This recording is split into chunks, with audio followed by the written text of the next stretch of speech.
Boyne rushes are highly valued and are reputed to be the best of all, but this quality is difficult to assess. Rushes in parts of the Shannon, as in this area of Lough Ree, can be more influenced by the acid bog than by the limestone nature of the general area. The final judgment is up to the weaver.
It was often said that food tasted better on a bog after a cutting session than anywhere else on earth. Nothing could be nicer for the dripping rush cutter than a steaming cup of tea.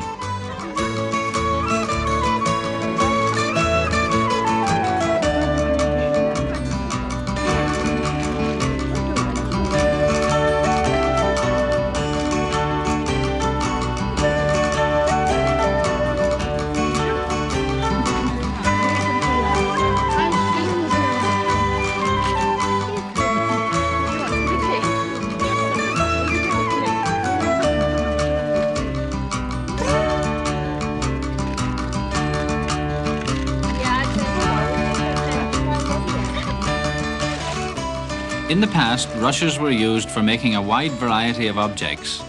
As mats on floors, they brought comfort to primitive houses. Primitive doors were woven in much the same way as the 100-year-old mattress we have already seen. In one respect, modern weaving contrasts with some of the older Irish rushwork. Just as flax was scotched in the past, rushes were sometimes pounded to break the fibres prior to twisting and plaiting. This enabled the rush worker to produce ropes strong enough to bear enormous loads. In medieval wills, rush burden ropes were valuable enough to be specifically mentioned.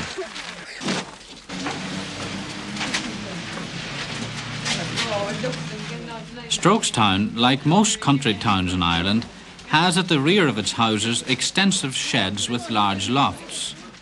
Up to the 1950s, country people usually travelled to towns in traps or carts, and most grocery shops and public houses had room in their yards to stable the horse or donkey while their customers promenaded the town. These days have long since passed, but in Strokestown the lofts are still used for saving rushes.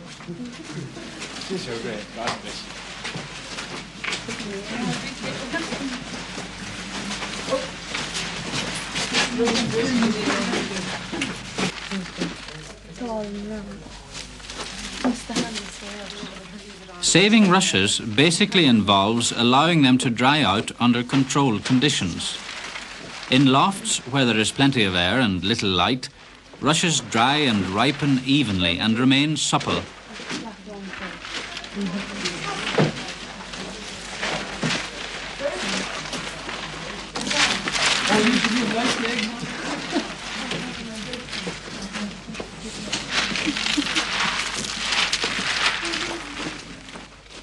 The top ties are pushed up and the bottom ones removed, and the butts of the sheaves loosened.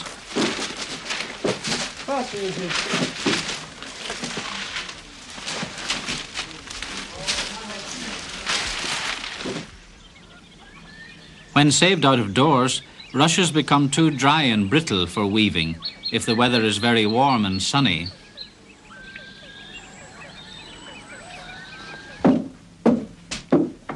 The rushes are turned regularly and a blue mould develops on them. This mould gradually turns black and at the end of 6 to 8 weeks, the rushes are ready for weaving. As the rushes are cured, the colour sometimes changes from dark green to brown. Some remain green, however, and the variation in colour is one of the most attractive features of these rushes.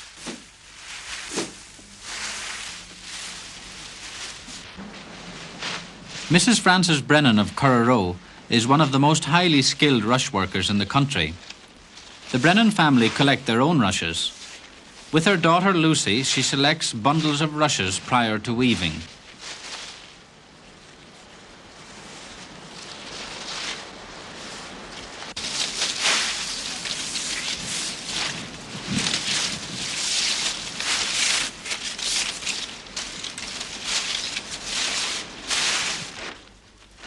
Uniform rushes are selected for different purposes and for making different sizes of articles. They are withdrawn butt end first. The preparation of the rushes is laborious. The black mould which forms while curing is removed by washing in warm soapy water, and the rushes are wiped with a clean cloth. They are never steeped.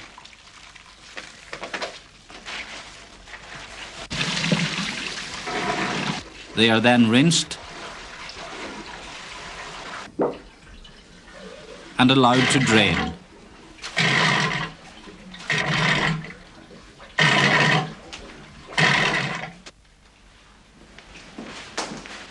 Next, they are rolled in a damp towel until ready for use.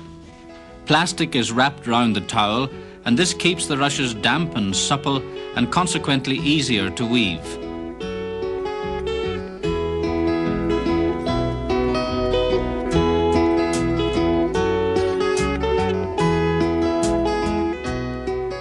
To weave this basket, Mrs. Brennan uses a small mould. The rubber band will hold the first set of rushes in place.